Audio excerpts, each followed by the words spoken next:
Olá, meus queridos. Hoje a gente vai falar acerca do Pacto da Graça. Mas antes tem uma questão, o que é um pacto? Então eu acho sempre bom estabelecer essa questão de conceito antes da gente entrar no tema. Pode passar para o próximo, por favor. E eu peguei uma definiçãozinha da Súmula da Religião Cristã do dicionário de Oxford aqui, mas depois eu posso passar para vocês também. Mas, em geral, um pacto significa um acordo, um contrato ou um acordo mútuo entre duas partes unidas, segundo o qual é feita uma coligação ou obrigação sobre certas condições para que execute o ato de dar ou receber algo, com acréscimo de sinais e símbolos externos para o testamento solene e ratificação de acordo entre as promessas que serão mantidas invioláveis. Pode passar para o próximo slide, por favor, Ezequiel? Um pacto, ele tem algumas características, ele tem, como pode dizer, ele tem agentes envolvidos nesse pacto, ele tem algumas regras e ele tem as condições. As condições delas são obviamente derivadas da regra. Então, e além disso, esse pacto é importante que ele tenha recompensas e punições. E ele normalmente costuma ter testemunhas, e essa testemunha não necessariamente aqui, testemunha que eu estou ficando, é uma testemunha literal no sentido de uma pessoa que vai prestar um testemunho, mas algo que ele vai ratificar aquele contrato e ele vai comprovar a validade dele. Então, essa testemunha, ela, por muitas vezes, principalmente quando a gente está trabalhando aqui no contexto bíblico, essas testemunhas elas acabam sendo sinais. Primeiro, existem alguns pactos que eles existem na Bíblia. Alguns pactos eles estão lá de maneira mais explícita, e eles são como algumas alianças, só que os pactos eles estão lá de maneira mais implícita. Você vê que existe aquele pacto pela existência daqueles fatores prévios que eu falei. Então você tem os agentes, você tem a recompensa, você tem a punição e você tem aquele sinal do pacto. Então, não necessariamente, e isso acontece bastante quando a gente estiver lendo o relato bíblico, não vai ter esse termo, essa terminologia certinha, tipo um pacto, ou eu fiz uma aliança, mas aqueles fatores que eles determinam o pacto, eles vão pressupor esse acordo. Então, quando você vê aquelas coisas ali, elas normalmente são indicativos de que existe um pacto ali, uma aliança. E esse pacto normalmente ele vai ter diferentes terminologias, tanto na Bíblia quanto dentro da teologia. Então, vocês vão ver que, por exemplo, o Eric trabalhou na semana retrasada a questão das alianças, né? E muitas dessas alianças elas são consideradas pactos dentro da teologia pactual. Então, o nome, às vezes, ele muda, mas ele não é tão importante. O que é importante aqui é essa relação. Até porque essa questão dos nomes em si, tipo, pacto, aliança, dispensação, administração, elas são sistematizações a posteriori da Bíblia, de forma está incluído. Então é a maneira que a gente encontrou de tentar organizar aquilo. Então, o primeiro pacto é o pacto das obras. Eu vou ler um pouquinho a definição dela. Eu peguei da Confissão de Fé de Westminster. Ela está aí.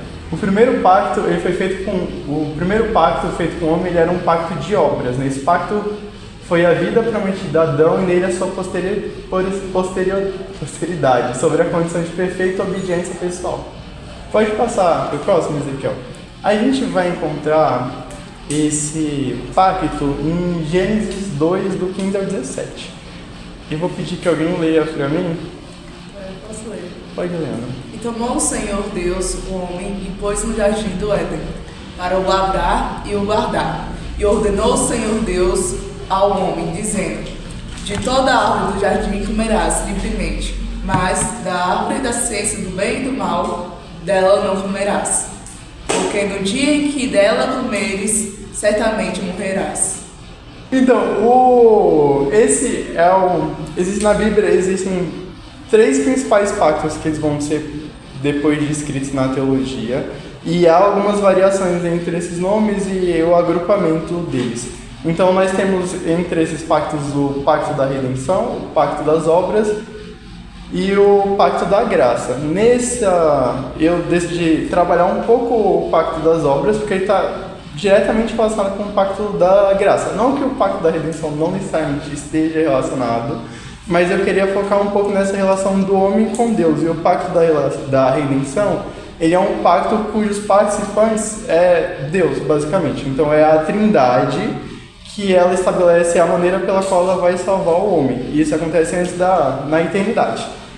Os outros pactos que eu vou falar aqui, eles acontecem também na eternidade, mas eles também são temporais, no certo sentido de que há uma progressão entre eles, uma progressão temporal, e o homem ele já está mais diretamente envolvido nele. Então, esse primeiro pacto aí que a gente está abordando, que é o pacto das obras, eu acho interessante falar um pouco mais acerca dele antes de falar do pacto da graça, porque ele que vai fazer com que, de certa forma, o pacto da graça seja necessário.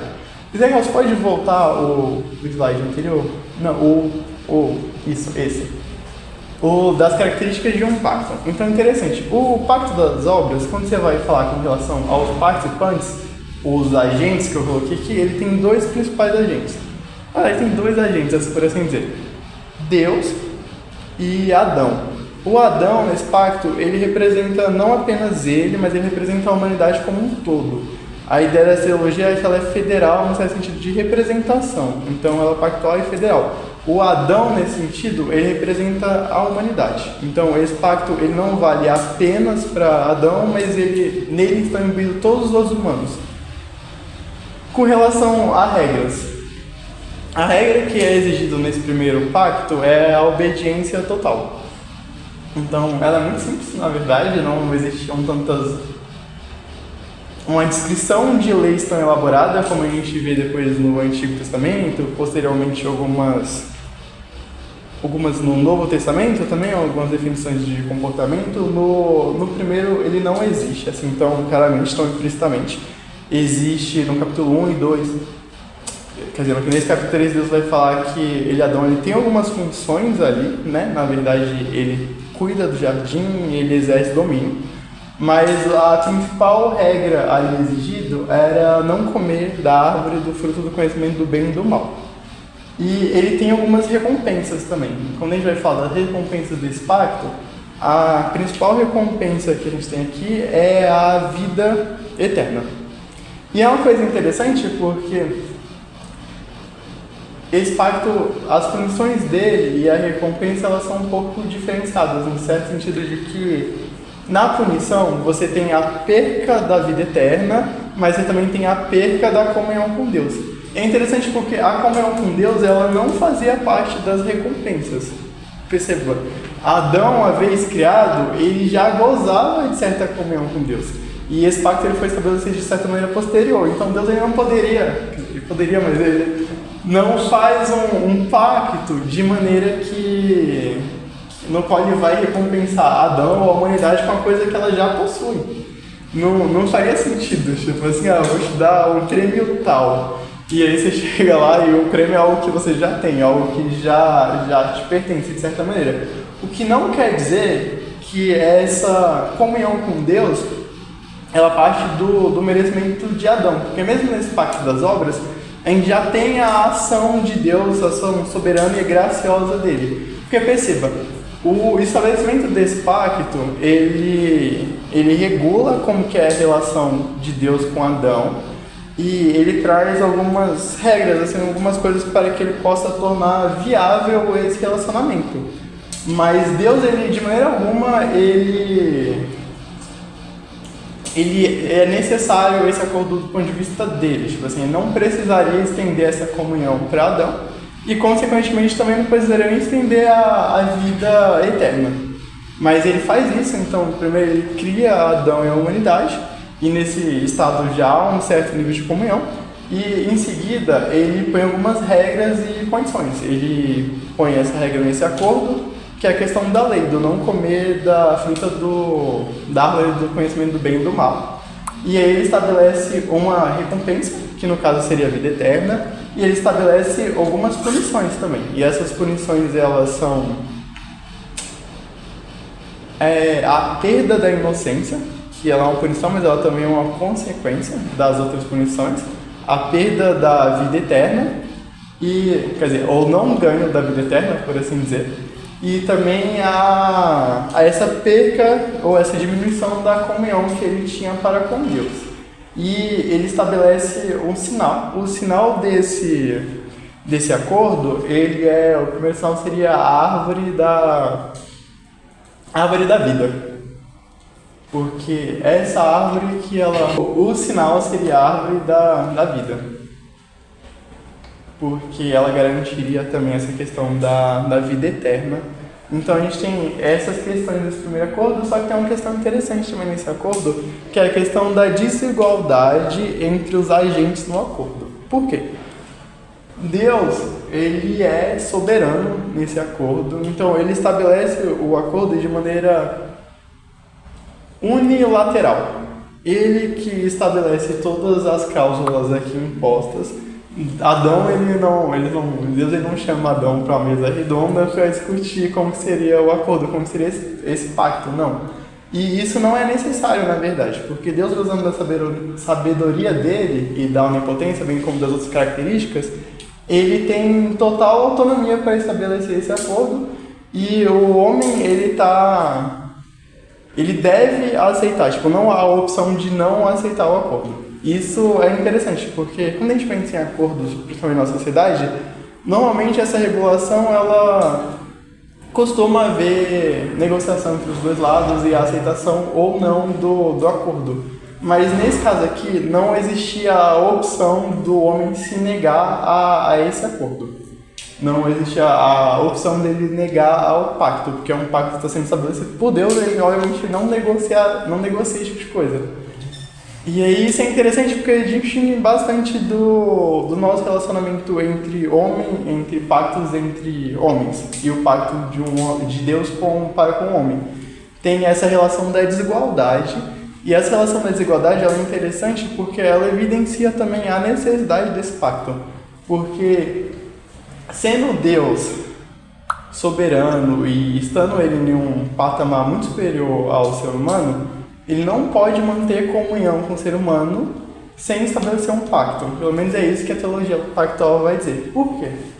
Porque se ele estabelecesse a comunhão sem um pacto, sem delimitar o ser humano, o que ele pode ou não pode fazer, isso implicaria uma relação de igualdade entre Deus e os homens, o que de maneira nenhuma pode existir. Então ele estabelece esse pacto e essas regras também num sentido de regular como que se dá essa comunhão e assim possibilitar essa comunhão com o homem.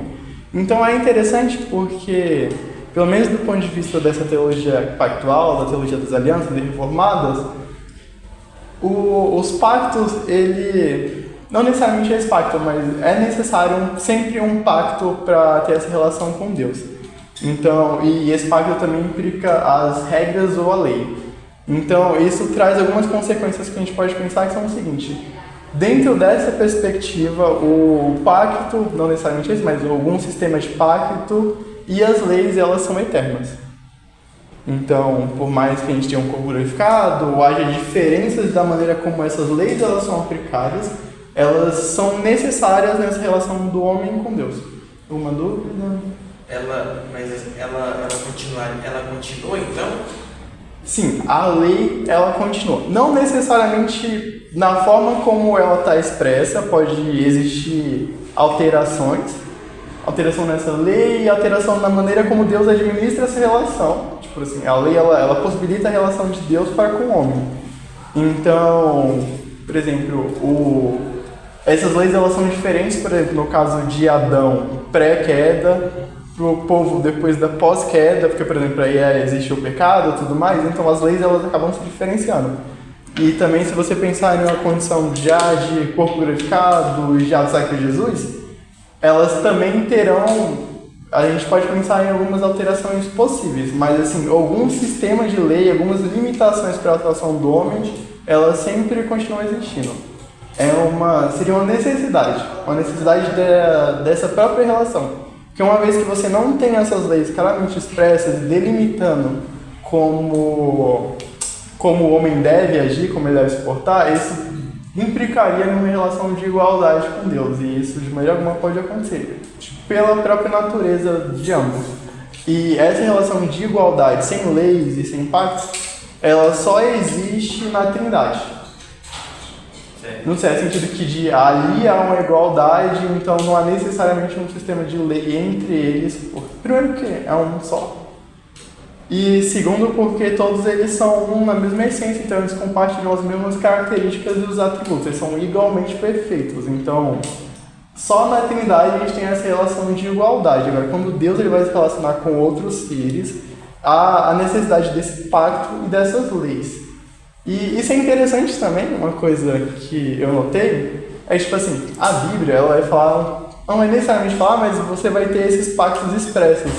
Mas, assim, essa questão, ela implica também que existem outros pactos de Deus para relação com outros seres, por exemplo, os anjos. Porque tem essa relação de disparidade. Então, da mesma maneira como nós não temos essa igualdade com Deus, os anjos não têm. Então, isso significa que algum sistema de leis com limitações com relação a essa comunhão com Deus que eles têm, deve existir. Não está tão bem... Não é um ponto que a Bíblia costuma focar, essa relação dos anjos. A gente tem descrições, mas nada tão elaborado, nada tão... Não parece ter sido o objetivo de Deus, assim, ele estabelecer de maneira clara como que é essa relação com os anjos, e se incluindo a criação dos anjos, como que se dá esse relacionamento pleno entre eles. Então a gente não tem isso, a gente não sabe, não tem tantas informações quanto os pactos com relação aos humanos. Mas todas essas coisas que eu falei com relação a essa exigência e dessas leis, elas implicam que também há um certo nível de pacto. E se você pensar, por exemplo, nos anjos caídos, tipo Lúcifer, você pode ver aí um sistema de punição também, que estaria relacionado com isso. Alguma dúvida? E a própria criação também teria também um pacto, então, natureza e tudo. Sim, inclusive tem, não sei se o Zeca mandou, ele fala um pouco acerca desse pacto da criação, que ele seria um pouco mais amplo. E aí ele implicaria também essa relação de essas condições e essas regras, assim. E aí a maneira como isso se dá para cada ser diferente, ela provavelmente ela deve ser única, ela deve ser bem mais diversa e única. E a família. Que isso? Disciplina física. Eu sou professor das antigas, viu?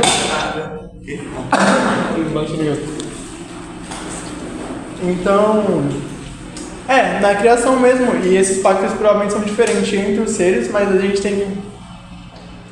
Provavelmente não foi tanto o interesse de Deus revelar-nos, assim, esses aspectos dessa relação com outros seres, principalmente com os anjos, como eu falei, mas assim, dadas essas condições que a Bíblia fala, a gente está implícito que também existem essas mesmas condições que elas são, a quais nós somos submetidos, eles também são. E aí tem o caso que eu citei dos anjos, porque é um pouco mais claro, né? A gente tem um pouco mais de descrições deles, então, e no relato bíblico, embora não tenha tantas descrições, a gente tem um pouco acerca da punição. Então, se tem uma punição, ela implica que também houve uma acordo, você tem agentes ali, Deus e os anjos, provavelmente, e também deve ter ocorrido condições, leis e condições, porque se eles estão sendo punidos, eles estão sendo punidos por algo. E aí a questão dos sinais e da recompensa não está tão claro, mas também não é o foco aqui. Deixa eu ver. Dúvidas? Eu só queria... Qual seria então o caso da recompensa no caso de Adão que você citou? A recompensa no caso de Adão é a vida eterna. E é interessante porque um ponto a separar aqui é que, por exemplo, Adão já gozava de algumas coisas que elas são perdidas no caso da punição, e ele perde mais do que só o que ele ganharia. Então, o Adão, ele já gozava, tipo, ele gozava de um estado de inocência, por assim dizer, tipo, uma condição a não pecar e a não errar que ele perde após a queda, mas ele gozava com uma comunhão especial para com Deus também, e isso é afetado também. Então a gente tem essas três punições diferentes assim, que a gente pode sistematizar, que é a perca desse estado de inocência e dessa condição de não pecar, e a perda da vida eterna, e também seria a perda dessa comunhão com Deus. Depois ela é restaurada, mas ela só é restaurada pelo próximo pacto, que é o pacto da graça, mas ele já começa a atuar logo depois da queda. Alguma dúvida? Então, Eu só ia citar uma coisa interessante. É porque no caso de Adão, assim, pelo menos eu reparo assim, né? É porque a coisa que ele não deveria fazer, ela é acompanhada, tipo assim, ela já tem uma punição meio que intrínseca. Tá? Porque o fato de ele consumir o fruto, ele já teria conhecimento do bem e do mal. sim. Então aí isso é somado à punição dele de se afastar de Deus. Esse conhecimento dele O já fato dele ter, tipo assim, o fato dele ter consciência, entendeu? Já estaria no pacote do negócio assim. Foi a primeira punição. Mas aí que tá, eu não quero que seja a punição. O fato de ter consciência não é a punição em si do negócio, é a consequência de ter conhecimento do fruto. A punição é ser separado de Deus. Então, Sim. mas é interessante. Tá, sinais eu já falei, mas tem essa questão da árvore do fruto da vida.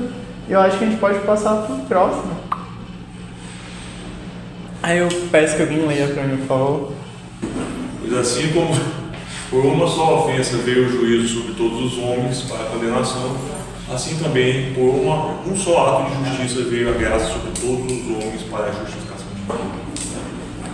Eu trouxe esse versículo para... É interessante porque ele vai ajudar a gente a entender um pouco dos dois pactos. E ele vai ajudar a entender essa questão da representação e da federalidade ali contida. Ele fala que por uma só ofensa vem um juízo para todos os homens, a ofensa de Adão. Então, ali o que ele está querendo dizer é que tipo, toda a humanidade ela estava representada em Adão. Então, nesse primeiro pecado, a humanidade ela cai toda junto com Adão. Da mesma maneira de que se ele não tivesse pecado, nós ganharíamos a vida eterna ali com Adão. Essa era a promessa. Mas aí essa condição pecaminosa, ela se estende à posterioridade de Adão e ao mundo como um todo, porque ele passa a ser corrompido ali a partir daquele momento. Só que a gente vai ver nessa segunda parte também, que é com relação a graça, tipo assim, como Deus, ele continua querendo se relacionar conosco, apesar dessa falha, a primeira falha que Adão executa, e aí ele traça um novo pacto, um pacto da graça agora, porque veja bem, os homens, eles pecaram, então eles tinham a opção de não pecar e manter aquele pacto das obras, mas agora eles já não têm essa opção. Tanto para Adão quanto para qualquer pessoa que vier a posterior de Adão, à exceção de Cristo. Então, para ele manter essa condição dessa relação entre ele com o homem, como a gente viu, ele precisa dessas leis, eles precisam dessas condições que elas vão favorecer a comunhão entre ele e o homem. E ele também precisa aplicar a punição do pacto antigo. Então, esse pacto, ele não deixa de valer. Você pode voltar um pouquinho? A gente vai ficar voltando toda hora, tá, Ezequiel? Perdão, para aquela primeira do... Isso, sempre essa, né? Pode voltar. Tem algumas coisas aqui, por exemplo, a punição, ela já está atuando. Então, o homem, agora, ele passa a ser impossível para ele cumprir o pacto da graça, e outro pacto feito com o homem, ele não daria condições de... O pacto dos homens. Como? Assim é impossível o homem cumprir um novo pacto das obras. Então, então Deus ele providencia um novo pacto, e esse pacto ele é especial porque a gente vai ter algumas mudanças com relação a cada um desses aspectos. Pode ir lá, Ezequiel, lá para aquela onde estava próximo. Eu vou ler essa. O homem, tendo se tornado pela sua queda incapaz de vida por esse pacto, o Senhor dignou-se a fazer um segundo pacto, geralmente chamado o Pacto da Graça. Nesse pacto, ele livremente oferece aos pecadores a vida e a salvação por Jesus Cristo, exigindo deles a fé nele para que sejam salvos, e prometendo dar a todos que estão ordenados para a vida o seu Santo Espírito, para dispô-los e habituá-los a quê? Pode voltar lá para aquele primeiro das características. Sempre isso. Então, Deus, ele gera um novo pacto, em virtude do amor dele, continua querendo manter essa comunhão. E no pacto antigo a gente está impossível estabelecer isso. Então, logo em seguida, ele cria esse pacto da graça. E esse pacto da graça ele vai ter alguns agentes diferentes. E algumas coisas vão mudar aqui. Os participantes, eles deixam de ser... O homem ele deixa de ser o Adão e o homem deixam de ser participantes. O homem continua, mas não Adão. Deus, Jesus, ele assume esse papel. Então ele passa a ser o representante federal, mas não de todos, que nem era com Adão. Percebam que Adão, ele representava a ele e a humanidade como um todo. No Pacto da Graça, a gente vai ter algumas alterações nesse sentido. Ele vai representar os eleitos, aqueles que foram escolhidos para ser salvos. E as regras, elas se mantêm, só que elas são trocadas a quem elas são direcionadas.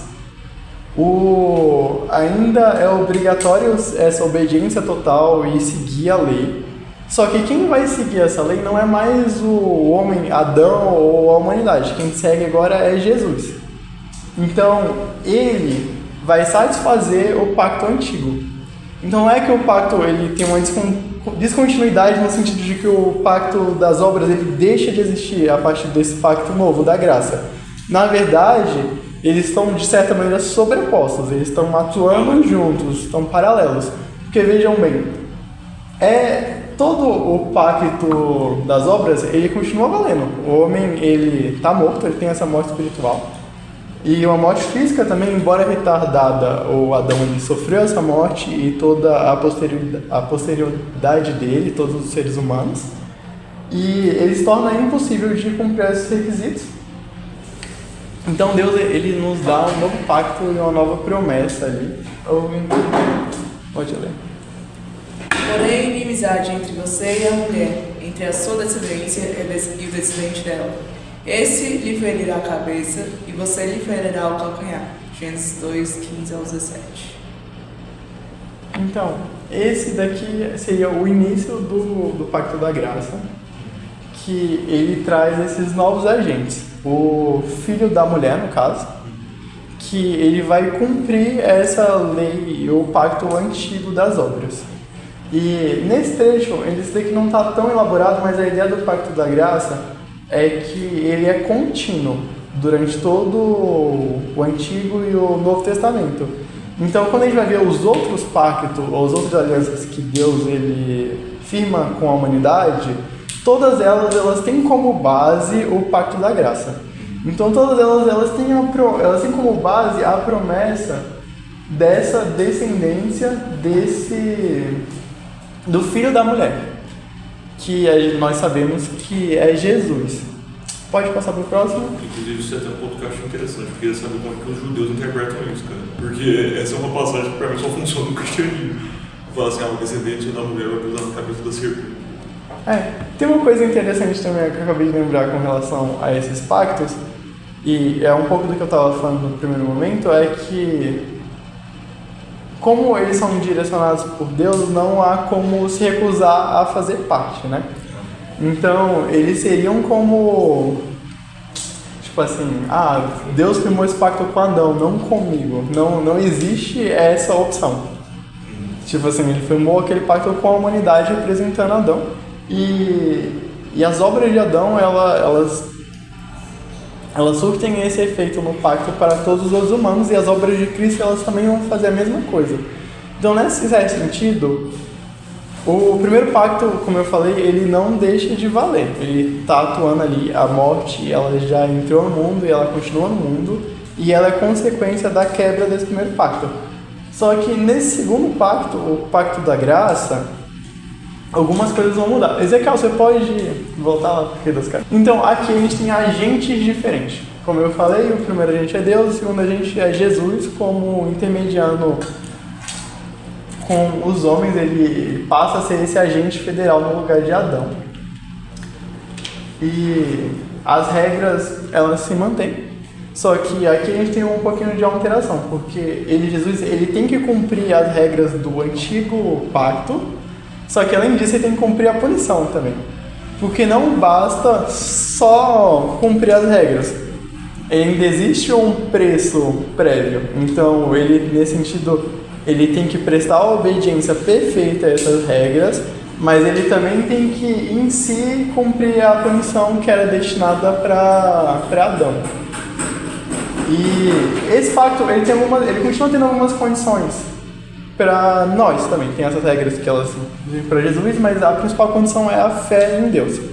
Mas percebam que essa fé, ela não é o que vai possibilitar o cumprimento do pacto.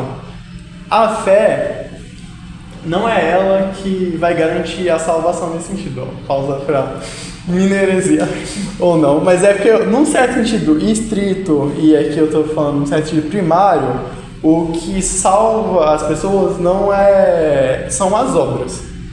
Mas aqui tem um pulo gato, não as obras delas, mas sim as obras de Jesus. Porque ainda existe a exigência do primeiro pacto das obras.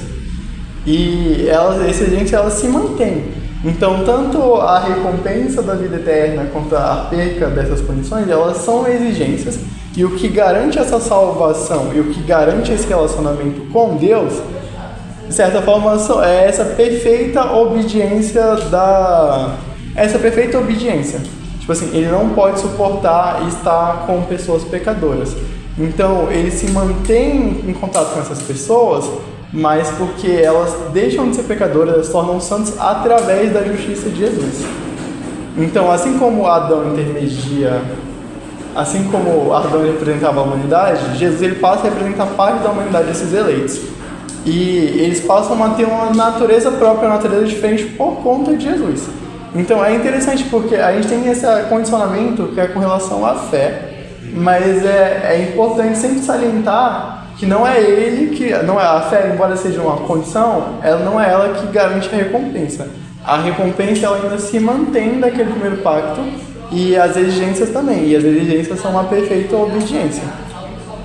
A fé seria a participação desse pacto em Cristo. Sim, seria... Porque perceba, os agentes principais ali, a gente tem Cristo, Deus, assim, que estão fechando o pacto, mas a gente tem Cristo representando parte da humanidade.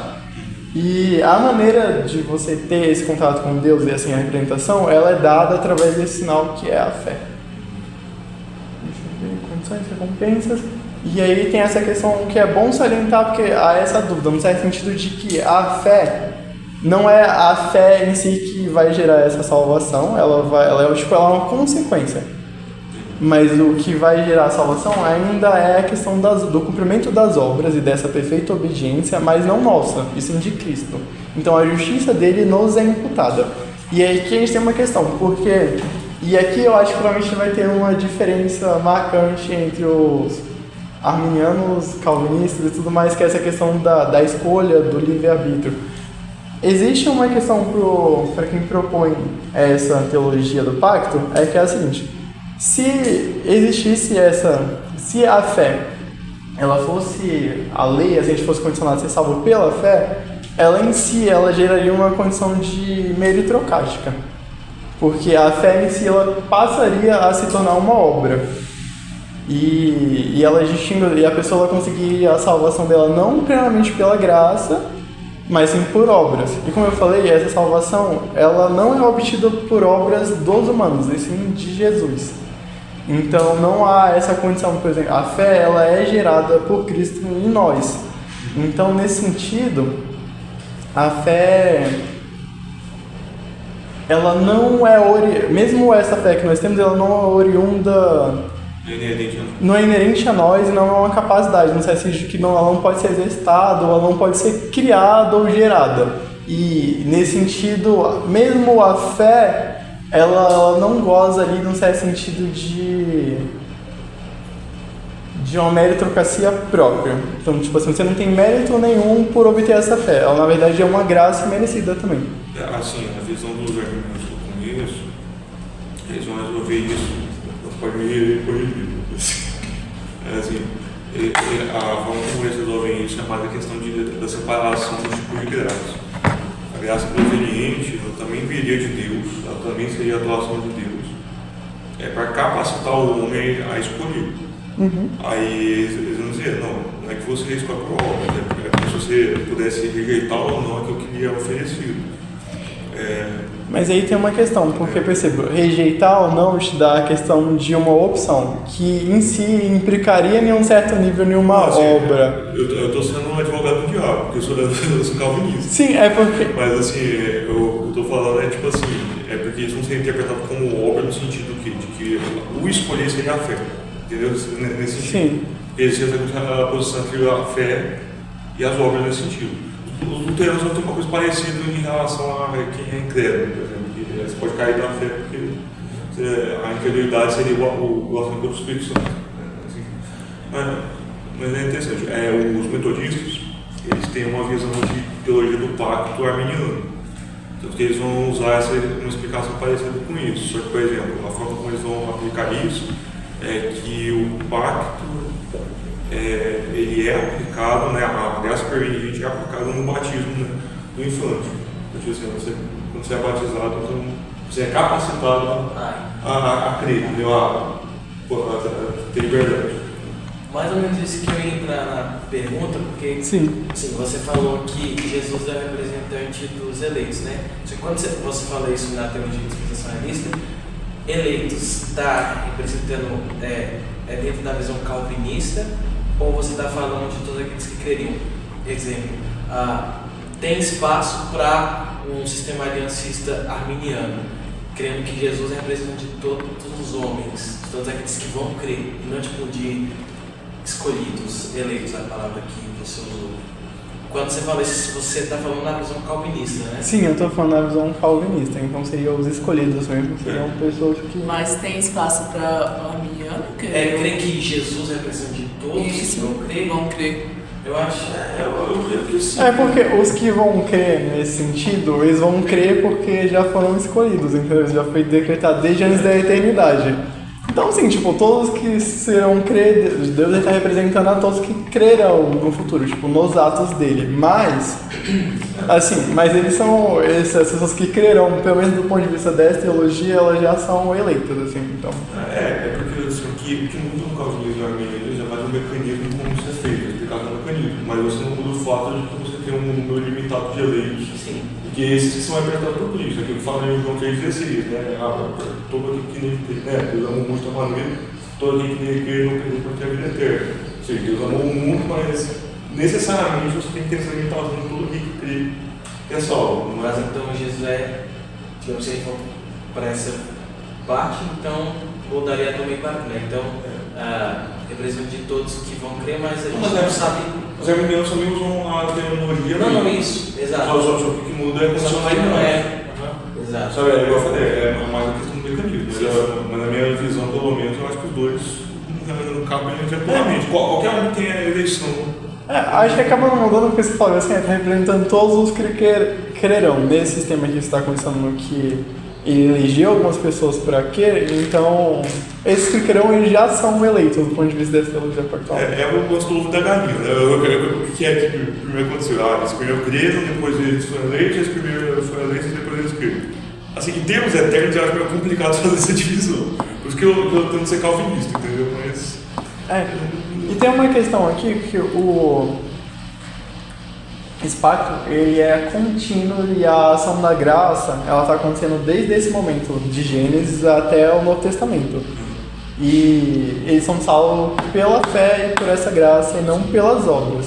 Então vai ter essa distinção, por exemplo, nas antigas alianças, tipo assim, aqueles atos simbólicos que eles fazem, eles prefiguram a ação de Jesus, eles não são salvos por esses atos, eles são salvos pela ação de Jesus. Então tem um efeito aqui que eu diria que ele é como se for o efeito da morte de Jesus e do cumprimento dele da lei, ele age de uma maneira não linear, num certo sentido, tipo assim, não é a partir do momento, tipo assim, não é a partir do Novo Testamento, a partir da morte de Jesus, que as pessoas elas passam a ser salvas pela fé em Deus e pelos sacrifícios dele, mas esse sacrifício ele atua ao longo de toda a história, ele é retroativo. Então é tanto naquele presente de Jesus, naquele presente, no futuro e no passado.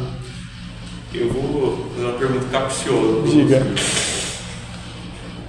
Isso inclui Adão? Cara, boa pergunta, mas eu ainda acredito Porque se é retroativo, né, retroage tudo, né? Sim. Você acha que inclui Adão nesse sentido assim? Tem uma questão. Eu acho que existe a possibilidade de incluir por essa ação retroativa, mas não necessariamente porque aí não tem como saber se Adão era ou não era um eleito. Não. E aí não... Não, calma. Tem uma questão aqui. É porque... Tá, vai, diga o que você ia falar. Calma, é porque assim, pensa, o que eu tô pensando mais é o seguinte, se ela é retroativa, pensa que ela é retroativa. Eu tô falando essa pergunta porque realmente eu também não sei a resposta certa dela, entendeu? Mas eu acho que tem uma questão, porque, olha só, ela é... Tem uma condição, ela é retroativa, mas ela... Tipo, ela seria retroativa no sentido dessa condição já ser aplicada quando Adão foi criado, ou ela passou a ser ativa só a partir do momento que Deus faz a aliança depois da Cara, queda? nova aliança no caso do pacto. Porque, por exemplo, eu tô falando pelo que eu vi. Teve alguns que eu vi e eles estavam chegando e falando, não tem pacto de obra, tudo pacto de graça, entendeu? Porque você teria... eu vi. Não tem bastante gente nesse pacto, mas eles são bastante criticados no sentido de que existia sim uma necessidade de um pacto de obras, porque esse pacto de obras ele vai salientar a justiça de Deus, dando essa opção de moralidade ao homem. Então tem uma questão aqui que a importância desse pacto é que ele salienta a justiça e o amor, a bondade de Deus, e ele salienta também o contrário do homem, essa pecaminosidade e tudo mais.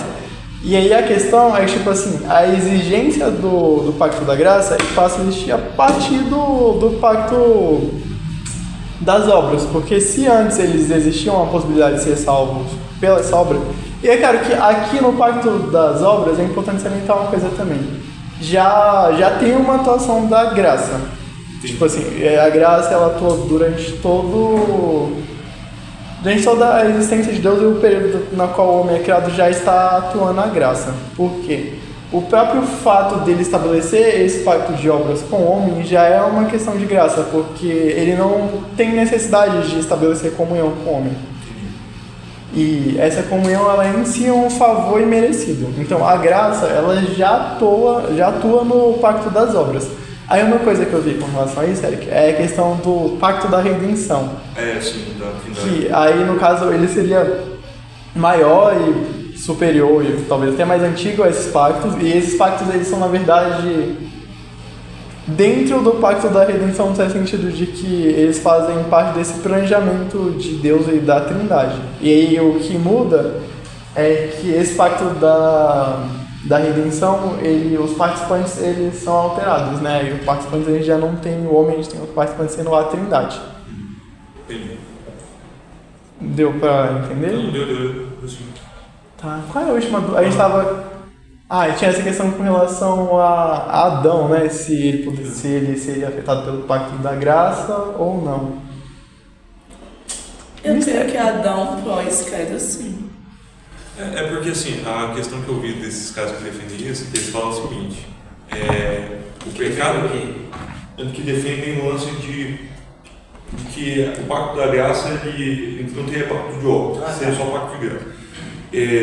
O que eles vão defender é que o que foi a obra, digamos assim, que Adão falhou foi a incredulidade. Então, tecnicamente falando, ele teria falhado na condição do pacto de graça. E Jesus teria, né? Jesus teria cumprido porque ele criou, entendeu? Seria... Mas assim, basicamente, Jesus ele teria crido, entendeu? Tipo assim, no sentido dele da obediência. A obediência está ligada à fé, no sentido assim, não seria tipo uma obra per se. Mas eu só estou falando assim porque eu achei interessante, não estou falando com corte. Eu entendo, eu acho que eu vi coisa do tipo também, e eu vi, dentro dos livros que eu vi, eram bastante crítica a esse tipo de visão.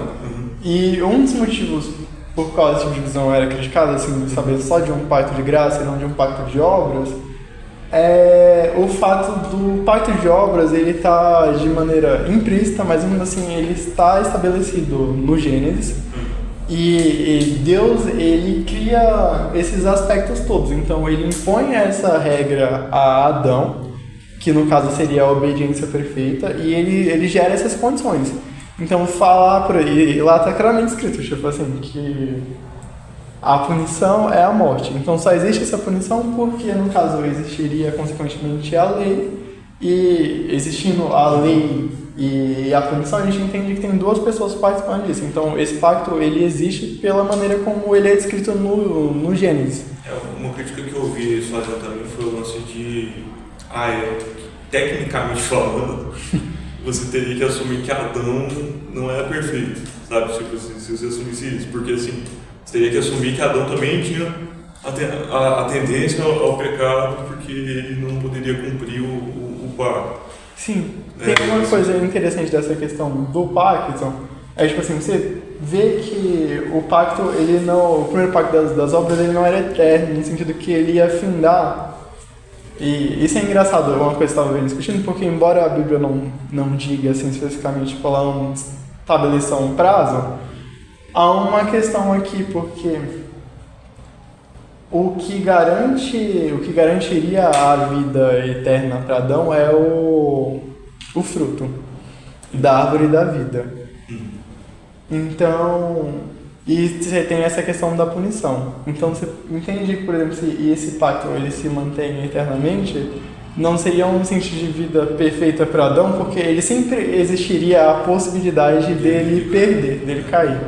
Então seria uma vida na qual sempre existiria a possibilidade de queda.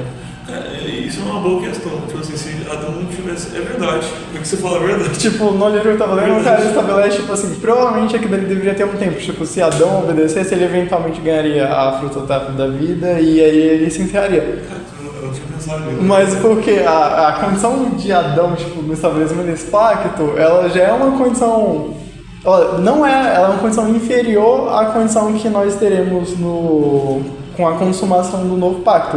Porque no novo pacto a gente já não tem a opção de pecar.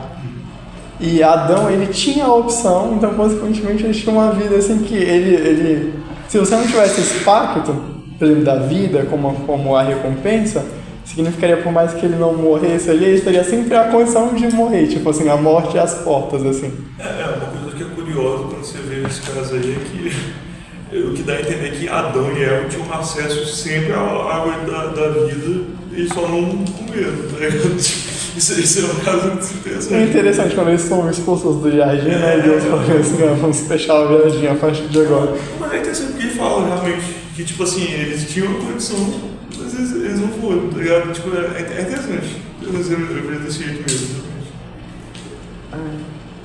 Bom, a gente estava falando antes de chegar nesse assunto, né, com relação à questão das obras, né, que o que garantiria a salvação nesse sentido seria a fé em Jesus, mas não é por meio das fés e não por conta da fé. O que garante a salvação nesse caso são as obras, mas não as nossas obras, as obras de Cristo, que nesse caso a justiça dele é imputada em nós. Sim. Então ele cumpre o pacto das obras e ele cumpre nesses dois aspectos, tanto nessa perfeita obediência e ele também cumpre na punição, porque a punição também não poderia estar sendo esquecida.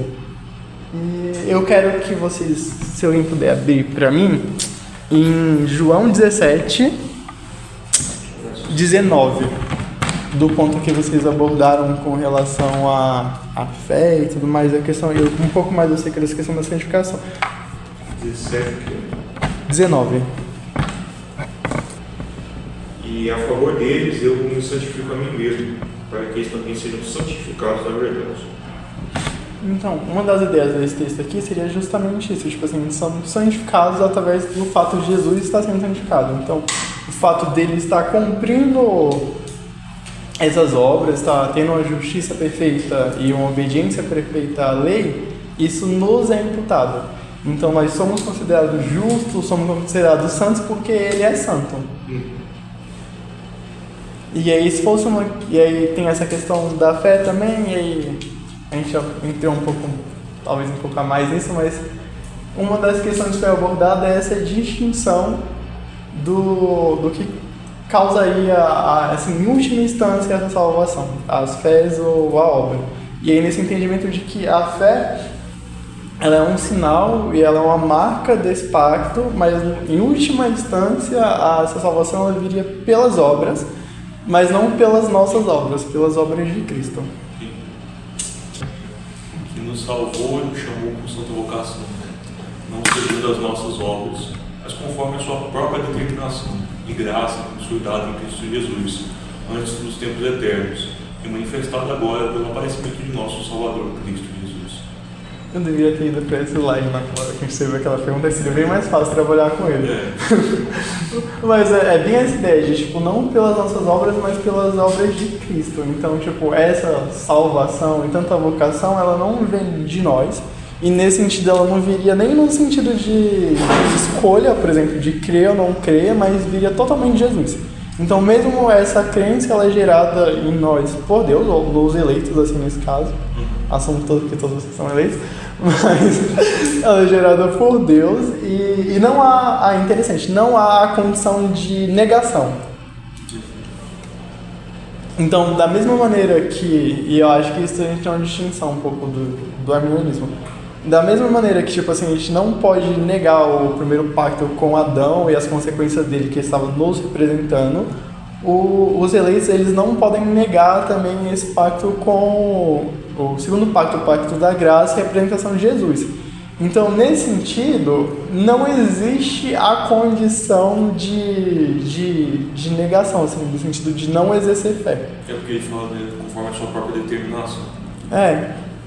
E aí tem essa questão de que Jesus antes... É graça que nos foi dada por Jesus antes dos tempos eternos e manifestados agora. Então a ideia é que isso já foi decretado antes. E agora está se manifestando, está se concretizando, mas essa realidade, ela já existe de maneira totalmente retroativa. Então, nesse sentido, não se poderia negar essa realidade, não se poderia negar a participação nesse pacto. Tipo assim, se você é um dos escolhidos, um dos que Jesus está representando, automaticamente você está salvo e, consequentemente, as outras coisas elas virão, porque tem essa questão da santificação. Deus ele trabalha a santificação nele mesmo e ele age de maneira que a santificação ela seja trazida para os eleitos. Mas assim, um eleito ele não pode de maneira nenhuma, sob esse ponto de vista, negar, se arrepender, não de maneira definitiva. Ele não pode, nesse sentido, recusar a graça. Aí a gente vai falar um pouco acerca da administração desse pacto da graça. E aí, eu não vou focar muito nisso, porque o Eric ele já trabalhou bastante nisso na reunião retrasada, né? Mas eu só trouxe isso porque a ideia é entender que, na verdade, esse pacto da graça ele é contínuo e ele dura durante todo o Antigo e o Novo Testamento.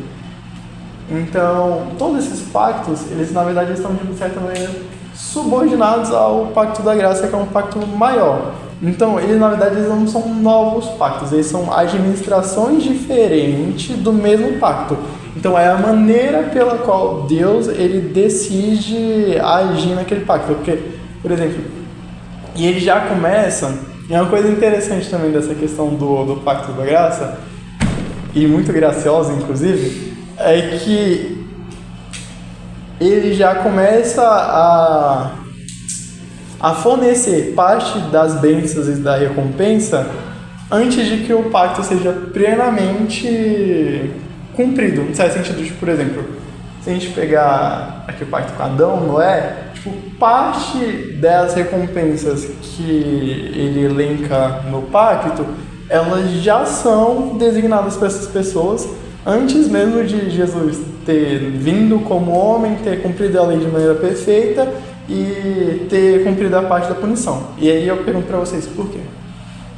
Porque são sombras do pacto perfeito. Também, mas pensa comigo. E uma coisa que o autor dos livros que estava vendo, ele estava trabalhando.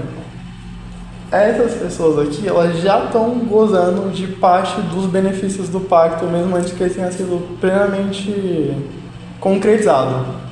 Por quê? Porque o sacrifício de Cristo é retroativo. Também, mas por que ele é retroativo?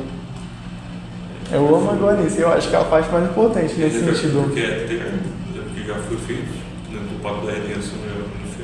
Sim, tem essa questão do que ele é interno, ele é retroativo, mas tem uma coisa interessante também, é que, tipo assim, perceba, o pacto... Isaías, pode voltar para as características de novo? Tá, é o slide-chave, né? É o slide-chave. Tipo assim, o pacto, ele tem algumas características, entre elas as regras e as condições, mas a condição, ela é tipo uma forma de teste para recompensa. Só que quando a gente está falando do Pacto da Graça, os dois participantes eles são Deus, basicamente, né? Deus, tanto na figura do Pai como na figura de Jesus. Então, não faz sentido, tipo, não existe a opção desse pacto falhar. Na verdade. Porque Deus, ele é perfeito, não há a condição de falha. Então, por conta disso, ele já libera parte dessas bênçãos de maneira retroativa, no sentido de que isso, de certa maneira, meio que já aconteceu. Tipo, no momento que ele decretou esse pacto, a gente pode considerar que ele já engloba essas bênçãos. E ele tem que acontecer, né, para cumprir todos os requisitos, mas ele age retroativamente por causa desse sentido. Tanto por conta do sentido da eternidade, então Deus vai falar, por exemplo, que o Cordeiro já foi sacrificado desde a eternidade, mas ele também tem essa condição de que, tipo, não, o primeiro pacto, ele era passível de falha, o segundo pacto não. Entendi. Porque o primeiro pacto é tipo de baixo para cima, né? A condição. O segundo pacto é de cima para baixo. E essa é a diferença dos participantes, elas, consequentemente, elas vão interagir como que eles interagem com os outros termos do pacto. Então, por exemplo, para o primeiro homem, o Adão, existia a possibilidade de pecar e tudo mais, de falhar. Para o segundo Adão, Jesus, essa possibilidade não existe, ele é perfeito. E muito mais perfeito que Adão. Mais que perfeito. Mais que perfeito, nesse sentido seria mais que perfeito. E é interessante porque isso muda também a nossa relação com eles no sentido desse federalismo, né? Que se no primeiro pacto com Adão existia a possibilidade de pecar, e no segundo pacto com Deus não, tipo, essa mais que perfeição, ela altera as recompensas depois também, no sentido de que uma vez que ele se santifica, nós nos santificamos junto com ele e gozaremos depois dessa impossibilidade de pecar também. Então, se nesse primeiro pacto existia uma constância do tipo, o Adão ele sempre tinha a tentação da árvore, né? Tipo assim, ele sempre poderia perder essa perfeição, ou esse estado original de inocência. No segundo pacto, uma vez que ele se concretiza, não existe a possibilidade dessa perca. E até antes de se concretizar, né, faz sentido, é o que a gente estava falando com relação aos que creem e aos que não creem. Tipo, o sentido é que tipo, os eleitos eles crerão, tipo, não existe a possibilidade de negar o pacto. Falar acerca desses pactos é porque aqui dentro dessa teologia aliancista e pactual, esses pactos, eles não são novos pactos, eles são administrações desse mesmo pacto da graça. E eles têm um aspecto de continuidade. Continuidade na revelação da graça, mas também continuidade na questão da liberação dessas bênçãos. Então, isso vai acontecer, e a gente pode ver isso um pouco a partir tanto de Adão, mas Adão eu vou passar um pouco aqui agora, mas em Noé a gente já tem parte disso, porque tem a questão chamada do pacto da sobrevivência também, né, se não me engano. Que a ideia aí é que Deus ele já libera parte dessas bênçãos, no caso, que é a contenção da ira dele e libera novamente parte do domínio sobre a terra. Então a gente vai mantendo aqui. E logo em seguida a gente tem o pacto com Abraão. E aí é bom colocar isso aqui porque acho que diferente do dispensacionalismo, eles não são dispensações diferentes. Ou não são, tipo, pactos diferentes. É uma progressividade. Então, tipo, tudo... tipo assim, tudo que vale aqui tá valendo aqui cada vez mais. E ao contrário também. Só existe essa diferença no grau de revelação, que ela é progressiva. Então, por exemplo, aqui na Nova Aliança, a gente é salvo pela fé em Cristo, mas nos outros também são salvos pela fé em Cristo. Por mais que em alguns momentos aqui eles talvez nem saibam quem é Cristo. Quem no sentido da pessoa e tudo mais, da revelação. Aí, para isso, a gente tem algumas coisas que elas vão prefigurar a pessoa de Cristo. E elas vão prefigurar esses sinais. Então, a gente tem a questão dos sacrifícios, que eles são bastante constantes. E a gente tem a questão das leis também. Mas é uma coisa interessante porque eu acho que o primeiro pacto, tranquilo, né? Não é alguém que tem alguma dúvida com relação a ele, a maneira como está sendo atuado. Não, tá ótimo. Aí a gente tem o segundo pacto com Abraão, que há essa questão da promessa da descendência e a promessa da terra. Que elas também estão relacionadas com aquela primeira promessa da graça, só que tem uma promessa específica que eu acho bem interessante. Eu acho que se vocês puderem abrir em Gênesis 9, 27. Deus a Jafé, e habite eles nas tendas de Sem, e Canaã lhe seja servo. Essa parte do habite eles na tenda é o que eu gostaria de abordar aqui, porque essa na verdade é uma promessa que ela vai apontar para Jesus. Porque como Deus pode habitar nas tendas de homens impuros, sendo ele puro. Então aqui a gente já tem uma revelação progressiva assim, acerca de Jesus que viria. E ela vai, ao pouco, ela vai se tornando cada vez mais progressiva. Então, tanto essa questão da revelação da graça, quanto com relação a essa liberação das bênçãos. Lá começou uma correção, ele não está falando sobre Deus habitar na tenda, ele está falando sobre Jafé. Aqui a minha Bíblia, né? Na carta ele fala que habite ele nas tendas. Isso significa que as bênçãos espirituais viriam sobre os filhos de Jafé por meio de Deus, do Deus de Sem. E a linhagem de Sem, que vem de Jesus, que procederia, né? Seria procedido. Desculpa. Meu aqui nessa parte, de fato, não é a ideia de que Deus habitaria, mas é a ideia de descendência. E tem até, se vocês puderem abrir, a ideia de Sem está relacionada com a descendência de Jesus. Então, Lucas 3:36. É uma coisa interessante sobre essa passagem, é que ela é meio que o protótipo do pacto com Abraão, porque ele fala dos bons habitariam, sabe, junto com o povo de Abraão, sabe, que em ti seriam benditos todas as... Lucas quanto? 3:36. 3:35? 36, mas eu acho que vocês não precisam. Tá. Que haja analogia de. Salá, filho de Cainã, filho de Arfaxade, filho de Sem, este filho de Noé. A promessa aqui é com relação, mais uma vez, voltando àquela promessa inicial, com relação à descendência da mulher que pisaria a cabeça da serpente. E aqui a gente tem a questão do Sem, da descendência dele, está relacionada com a genealogia de Jesus. Perdão pelo meu equívoco. Tá, e aí esse pacto ele é interessante, eu gostaria de focar nele um pouco mais, o pacto do Sinai. Porque há algumas controvérsias com relação a ele, nessa questão da teologia pactual, no certo sentido de que algumas pessoas, elas apontariam ele, na verdade, como uma reedição dos pactos das obras. Então, seria o pacto das obras voltando. O pacto das obras. Parte 2, que seria uma maneira de Deus ele trazer de novo essa possibilidade do ser humano alcançar a salvação através das obras, num certo sentido num certo sentido de ele sabendo que o ser humano falharia, mas de salientar essa impossibilidade. Só que essa interpretação ela é complicada por alguns motivos. Primeiro motivo, como eu falei, o pacto da obra ele ainda está vigente. O primeiro pacto.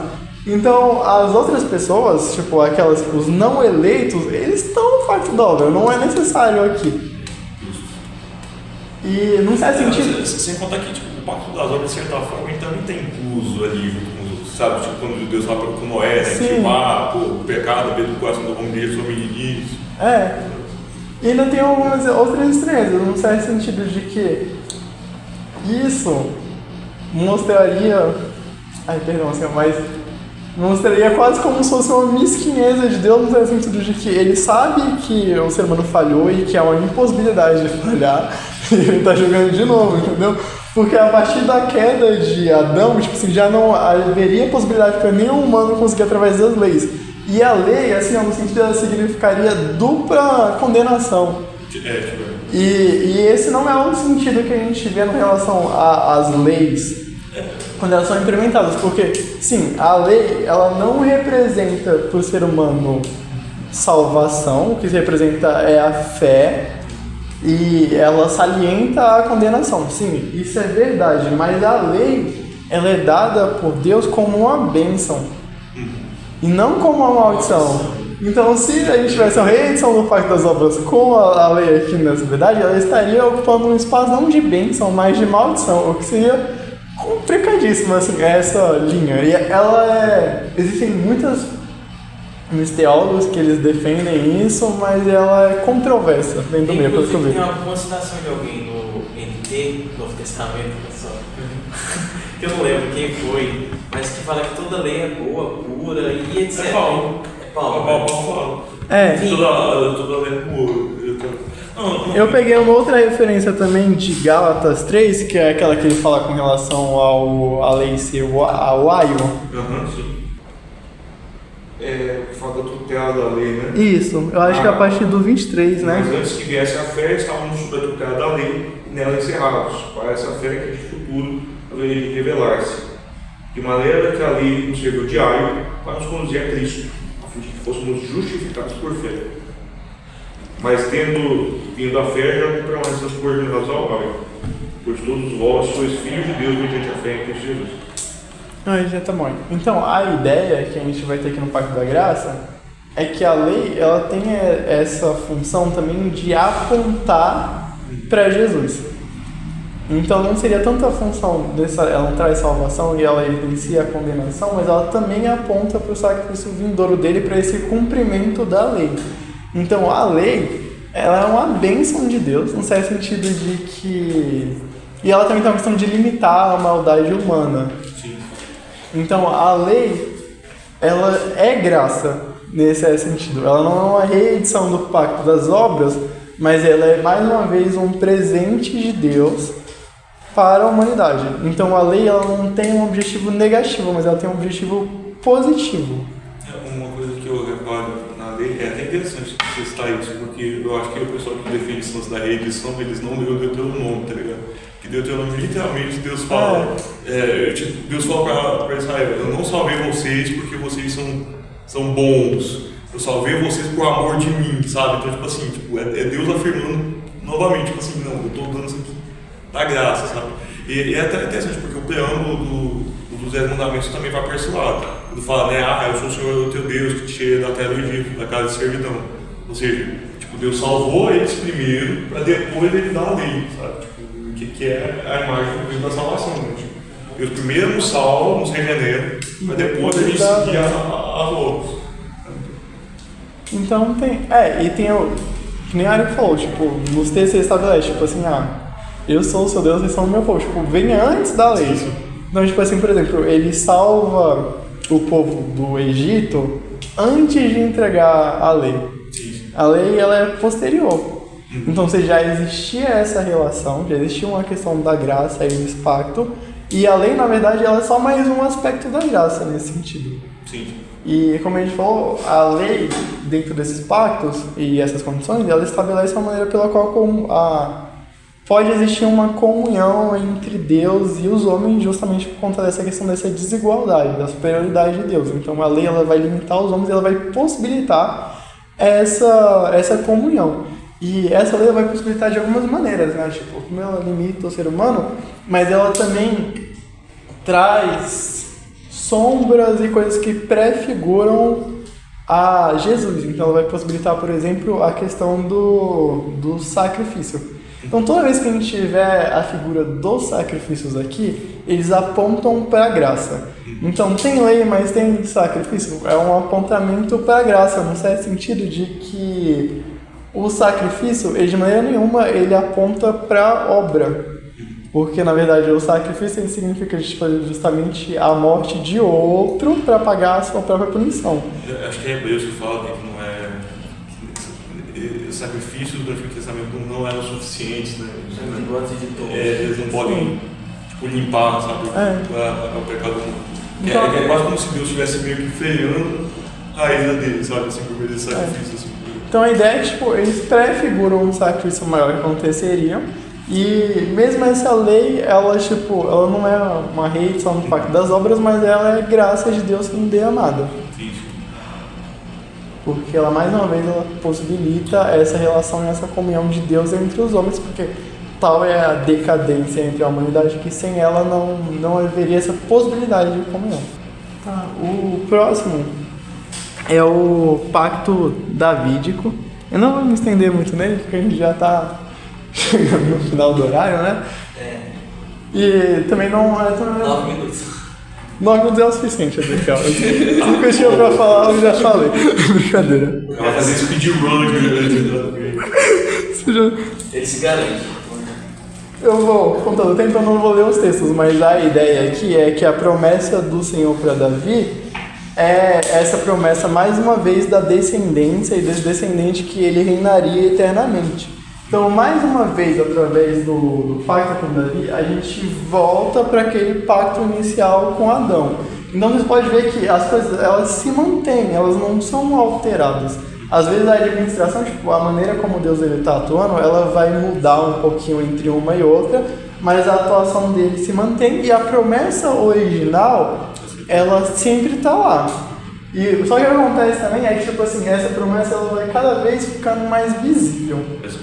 Mais específica. Então é uma revelação progressiva. A gente tem essa revelação progressiva, como eu falei, da promessa e do pacto, mas isso é uma revelação progressiva também das bênçãos. E Deus, ele já, tipo assim, ele já põe Davi no trono dele, ele já põe parte da descendência, e isso já prefigura, Davi ali naquele momento, ele prefigura Jesus. Então, a gente tem, em cada um desses pactos, a gente não tem tipo uma descontinuidade. É sempre um pacto, ele desanda no outro no sentido de que é uma revelação maior. Então, tipo assim, não há uma quebra de pactos ou um novo pacto sendo estabelecido entre Adão e Noé, nem entre Noé e Abraão, e isso vai seguindo. Tanto é que, e tem um caso interessante aqui, por exemplo, no caso de Abraão e o pacto de Sinai, vocês percebem que se mantém as exigências. A circuncisão que ela passou para Abraão, ela se mantém no pacto de Sinai, ela ainda se mantém para Moisés. Se existisse uma disruptura aqui, isso também provavelmente mudaria. Mas não, esse símbolo, ele se mantém. É uma coisa que eu acho curiosa, você vai comentar, é também o lance de como você vê que a intimidade de Deus com o representante do pacto, ela vai aumentando, né? Porque de Adão está separado de Deus, aí Noé andava com Deus, assim, sabe? Aí Abraão é chamado de amigo de Deus, sabe? Porque ele criou, né? E aí Moisés viu a Deus, aí havia o homem segundo o coração de Deus, sabe? Sim. E aí, tipo, é interessante você ver que tem realmente uma progressão da própria humanidade. Cristo é o próprio Deus. Cristo é o próprio Deus, exato. Tipo, Tem isso, João Batista, por exemplo, que é o maior desses profetas. E você vai ter uma progressão. Tem uma progressão dessa atuação dele. Então, isso é uma coisa interessante, porque, por exemplo, quando eu estava pesquisando, eu vi que normalmente a teologia especialista ela tende a ser um pouco, o Ezequiel pode me corrigir, nesse caso, mais pessimista, e essa teologia ela tende a ser um pouco mais otimista, não pessimista no sentido do final, mas pessimista no sentido da continuidade, de como que ela vai acontecendo. E lógico, ambas são otimistas com relação ao destino final, mas assim, nessa ideia, por mais que a gente tenha várias culturas aqui, várias desobediências com relação a esses pactos, é a graça que está sustentando, e ela na verdade ela só vai aumentando e não diminuindo. E aí tem essa relação, cada vez mais as bênçãos de Deus elas são derramadas, mas ela também é mais revelada a graça dele. E aí a gente chega no final, que é a nova aliança, que ela seria o cumprimento total de tudo isso. E aí, assim, aqui na nova aliança, a gente tem o que seria quase como uma ruptura maior, mas porque ela apresenta a graça de uma vez revelada. Então, algumas coisas elas são que prefiguravam e eram sombras, elas deixam de ser uma exigência nesse sentido. Por exemplo, a questão da circuncisão. Há uma troca aí pela circuncisão com relação ao o batismo. Então, a circuncisão e o batismo, eles representam a mesma coisa nesse sentido, que é o pertencimento ao povo de Deus. Então, acho que agora a passagem que fala, né, que vocês que são batizados, vocês já são revestidos de Cristo. Deixa eu ver, eu acho que eu tenho aqui, mas eu tô cortando as passagens por causa do tempo. Mas é na mesma coisa que fala da circuncisão e fala isso. Sabe que, tipo, aqueles que eram circuncisão foram feitos circuncisão. Existe argumentos que contrapõem isso, que eles vão dizer, na verdade, que... Inclusive, eu acho que a Confissão de Fé Batista de Londres, ela vai nesse sentido de que ela estabelece essa questão de acreditar no Pacto da Graça, só que ela estabelece que o Pacto da Graça ele começa no Novo Testamento e não no Antigo. Tem divisão, né? Pacto de obras, Pacto de Graça com Pacto de obras. Então, diferente da Confissão Presbiteriana, por exemplo, a Confissão Presbiteriana não, a Confissão de Westminster, que vai falar que ela... Que é presbiteriana também. Pois é, porque ela engloba mais pessoas do que os presbiterianos. Não. Da Escócia, por exemplo. E outras igrejas não necessariamente presbiterianas usam ela. Ela vai dizer que não, que tudo isso daqui já é o Pacto da Graça. Então tem mais uma vez essa diferença aqui. E a argumentação principal de por que não começa, isso não começaria ali no Novo Testamento e sim já no Antigo, é o fato de que em cada um desses momentos as pessoas não estão sendo salvas pelas obras, elas estão sendo salvas pela fé. Então se o pacto só começasse ali, como que essas pessoas seriam salvas retroativamente? Então a ideia do Pacto da Graça, pelo menos como ele é trazido nessa teologia pactual, e é claro, existem essas distinções, existem proposições que vão no sentido contrário, por exemplo, essa da Confissão de Fé Batista, ou aquela que eu fiz de vocês do Sinai, mas é que o Pacto da Graça ele é contínuo e ele envolve todos esses outros pactos, eles são só administrações, no sentido de é como que Deus ele estabelece essa comunhão e como que ele libera essas bênçãos e essa revelação para o seu povo.